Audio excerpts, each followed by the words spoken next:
আসসালামু আলাইকুম বন্ধুরা, আশা করি সকলে ভালো আছেন। আপনারা ইতিমধ্যে হয়তোবা অনেকেই জেনে গেছেন যে আইবেক যে ওয়েবসাইট আছে সে অর্থাৎ হচ্ছে ইন্ডিয়ান ভিসা অ্যাপ্লিকেশন সেন্টারের যে ওয়েবসাইট, সেই ওয়েবসাইটে একটি নোটিশ চলে এসেছে। সেই নোটিশটি হচ্ছে instructions regarding issuance of restricted area permit and protected area permit, অর্থাৎ হচ্ছে আরএপি এবং পিএপি। অর্থাৎ হচ্ছে রেস্ট্রিক্টেড এরিয়া মানে কি, যেখানে একেবারে রেস্ট্রিক্টেড মানে প্রবেশ নিষিদ্ধ, মানে সংরক্ষিত এলাকা না, এটা হচ্ছে একটি নিষিদ্ধ এলাকা।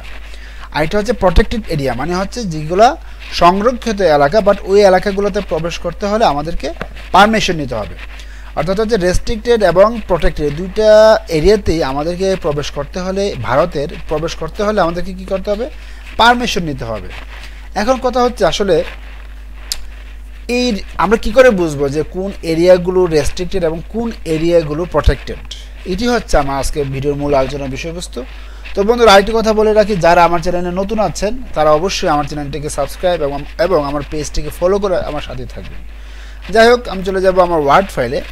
দেখতে পাচ্ছেন এখানে আমি লিখে দিয়েছি যে পিএপি অর্থাৎ হচ্ছে প্রোটেক্টেড এরিয়া। মানে আপনারা যদি এই এরিয়াগুলোতে ঘুরতে যেতে চান বাংলাদেশ থেকে, যদিও এখন ট্যুরিস্ট ভিসা চালু করে নাই, তারপরেও বলছে যদি আপনারা এই এরিয়াগুলোতে যেতে চান সেক্ষেত্রে আপনাদেরকে অবশ্যই আলাদাভাবে পারমিশন নিতে হবে, আলাদাভাবে অ্যাপ্লিকেশন করতে হবে। তো এই এরিয়াগুলো কোনগুলো? সমগ্র অরুণাচল প্রদেশ, হিমাচল প্রদেশের কিছু অংশ, জম্মু ও কাশ্মীরের কিছু অংশ, সমগ্র মণিপুর, সমগ্র মিজোরাম, সমগ্র নাগাল্যান্ড, রাজস্থানের কিছু অংশ, সমগ্র সিকিম, আংশিকভাবে সুরক্ষিত এলাকা এবং আংশিকভাবে সীমাবদ্ধ এলাকায়, যাই হোক সমস্যা নেই, উত্তরাখণ্ডের কিছু অংশ। এই অংশগুলোতে আপনি যদি ভ্রমণ করতে চান তাহলে অবশ্যই আপনাদেরকে কী করতে হবে, অবশ্যই পারমিশন নিতে হবে।